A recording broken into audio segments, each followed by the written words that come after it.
not only do we have physical violence against us, we have, emotional and verbal, and we have state-sponsored violence and state-sponsored discrimination. Your legislature is currently trying to pass a law that would ban trans students from using the bathroom in which they are most safe.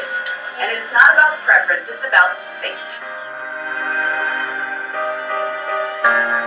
Trans people are now the punching bag.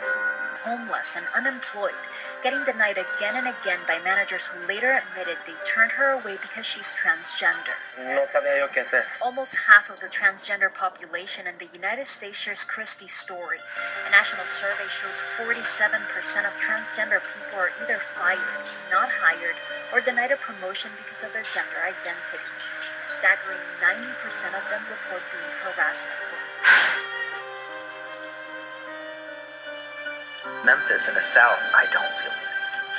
I don't go out alone, especially at night, for safety reasons. When she finally got an opportunity to work at a fast food restaurant, it was under the condition that she would use the men's bathroom.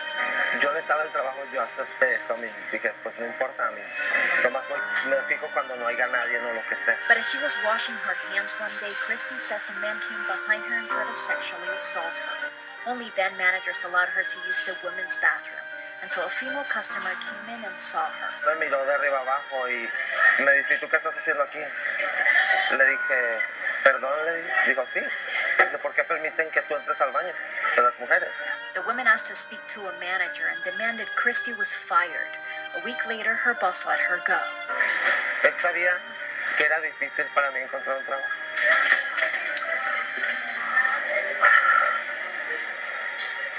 Dije, volver a empezar. La gente no te conoce y solamente te juzga. Bueno, yo decía, ¿para qué fui al baño?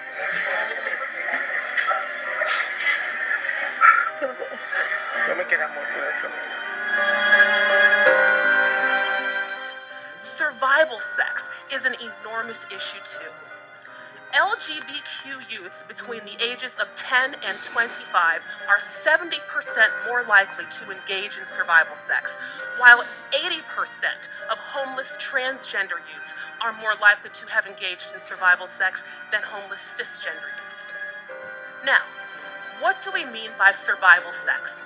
In principle, survival sex is part of the wider commercial sex trade. People who engage in survival sex do so because they literally have no other way to survive. So they exchange sex for money, they exchange sex for shelter, they exchange it for food, clothing, or any other good, which is a necessity of life. Due to discrimination, which is more likely to occur when the youth in question is LGBTQ, limited education, limited skills, the substance abuse issues that often flow from the consistent experience of trauma, and more, these youths are unlikely to find steady employment or regular shelter. Therefore, sex becomes not only a viable form of trade, it becomes an ethical one too.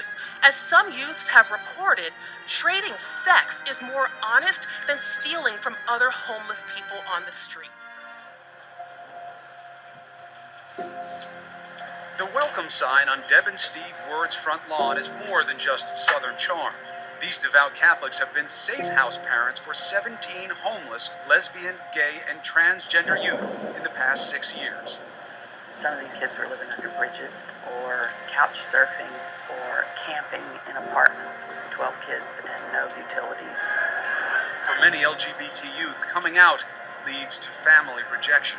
I didn't have any family left in the city, and them providing that hope for me completely changed my life. Reaffirming a sense of family is top priority.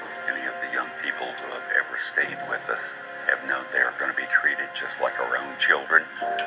Leaders in the gay community say there is an urgency to help homeless LGBT youth. What happens to kids on the street in the first 48 hours is scary. What we need is a permanent solution for a temporary problem for each kid.